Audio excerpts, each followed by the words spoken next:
ನಾಗಸಾಧು ಕರ್ನಾಟಕದ ಹೊಸದುರ್ಗದಲ್ಲಿರೋ ಹೆಗ್ಗೆರೆಯ ಶಿವನ ದೇವಾಲಯದ ಶಕ್ತಿಯನ್ನ ತಿಳಿಸಿದ್ದಾರೆ.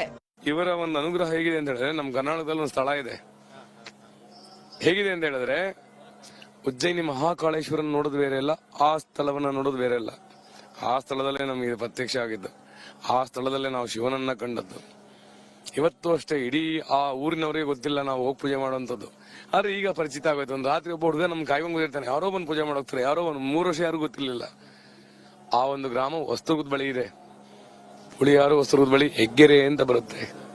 ಕೇಳಿದ್ರಲ್ವಾ ಕರ್ನಾಟಕದ ಧನಂಜಯ ನಾಗಸಾಧು ಅವರ ಮಾತನ್ನ. ಅವರು ಹೇಳಿರೋ ಆ ಶಕ್ತಿಶಾಲಿ ಶಿವನ ದೇವಾಲಯ ಇರೋದು ಬೇರೆಲ್ಲೂ ಅಲ್ಲ, ನಮ್ಮ ಕರುನಾಡಿನ ಚಿತ್ರದುರ್ಗ ಜಿಲ್ಲೆಯ ಹೊಸದುರ್ಗದ ಹೆಗ್ಗೆರೆ ಗ್ರಾಮದಲ್ಲಿ. ಇದೇ ಸಾನ್ನಿಧ್ಯದ ಶಕ್ತಿಯನ್ನ ನಮ್ಮ ಕರುನಾಡ ನಾಗಸಾಧು ಮಹಾಕುಂಭಮೇಳದಲ್ಲಿ ಬಣ್ಣಿಸಿದ್ದಾರೆ. ಅಂತ ಒಂದು ಊರು, ಅಂತ ಶಿವ ಅಂತ ಹೇಳಿ ಚೋಳದ ಕಾಲದಲ್ಲಿ ಕಟ್ಟೋಗಿರ್ತಕ್ಕಂಥ ಶಿವಾಲಯ ಅದು. ಇವತ್ತು ಯಾವ ಜಾತಿ ಧರ್ಮ ಇಲ್ಲ, ಆ ಶಿವಾಲಯ ಇಡೀ ಕಾಶಿ ಒಳಗಡೆ ಯಾವುದೇ ಒಂದು ಜ್ಯೋತಿರ್ಲಿಂಗದಲ್ಲಿ ಹೇಗೆ ಎಲ್ಲರಿಗೂ ಮುಕ್ತ ಪ್ರವೇಶ ಇದೆ, ಆ ಒಂದು ಗ್ರಾಮದಲ್ಲಿ ಆ ಶಿವಲಿಂಗಕ್ಕೆ ಅಷ್ಟು ಮುಕ್ತ ಪ್ರವೇಶ ಇದೆ.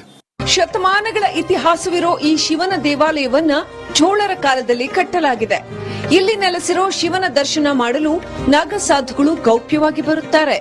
ಯಾರಿಗೂ ಗೊತ್ತಾಗದ ಹಾಗೆ ಶಿವನ ಪೂಜೆ ಮಾಡುತ್ತಾರೆ. ಇದೇ ಸಾನ್ನಿಧ್ಯದಲ್ಲಿ ಈ ನಾಗಸಾಧುಗೆ ಶಿವನ ದರ್ಶನವಾಯ್ತಂತೆ. ಅಷ್ಟೇ ಅಲ್ಲ, ಪ್ರಣವ ಶಕ್ತಿ ಸಿಕ್ಕಿದೆಯಂತೆ. ನಮ್ಮ ದಕ್ಷಿಣ ಕಾಶಿ ಶಿವಗಂಗೆಯಲ್ಲಿ ನಮ್ಗೆ ಏನೊಂದು ಶಿವಶಕ್ತಿ ಸಿಕ್ತು, ಈ ಒಂದು ಕಪಾಲ ಶಕ್ತಿ, ಕಾಲಭೈರವನ ಶಕ್ತಿಗೆ ಪ್ರಣವ ಶಕ್ತಿ ಸಿಕ್ಕಂತಹ ಜಾಗ ಒಂದು ಶ್ರೀರಾಮಪುರ ಪರಪ್ಪ ಸ್ವಾಮಿಗಳ ಮಠ, ನನ್ನ ಮೂಲ ಗುರುಗಳು, ಒಂದು ಹೆಗ್ಗೆರೆಯ ಶಿವಕ್ಷೇತ್ರ. ಆ ಒಂದು ಕ್ಷೇತ್ರದಲ್ಲಿ ಇದರ ಕಪಾಲ ಸಿದ್ಧಿಯನ್ನು ಮಾಡಿಕೊಂಡ ಜಾಗ.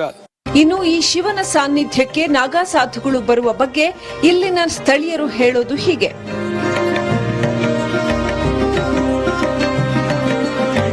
ಇಲ್ಲ, ಅದು ನಮ್ಮ ಪೀಳಿಗೆ ಆಗಿದೆಯಮ್ಮ, ಪೀಳಿಗೆಯಲ್ಲಿ ನಾವು ತಿಳ್ಕೊಂತೀವಿ. ನಮ್ಮ ಜನಗಳಿಗೆ ಅರ್ಥ ಇಲ್ಲ, ನಮಗೆ ಗೊತ್ತಿಲ್ಲ. 100% ಸಿದ್ಧರಿಗೆಲ್ಲ ಸಿದ್ರು ಅನ್ನೋ ಸಂಸಾರಗಳು ಮಾಡೋರು. ನಮ್ಮ ಅಜ್ಜ ಗುಬ್ಬಿ ಚೆನ್ನಜ್ಜ ಅಂದ್ರೆ ಏನ್ ಅನ್ಕೊಂಡಿದ್ಯಾ?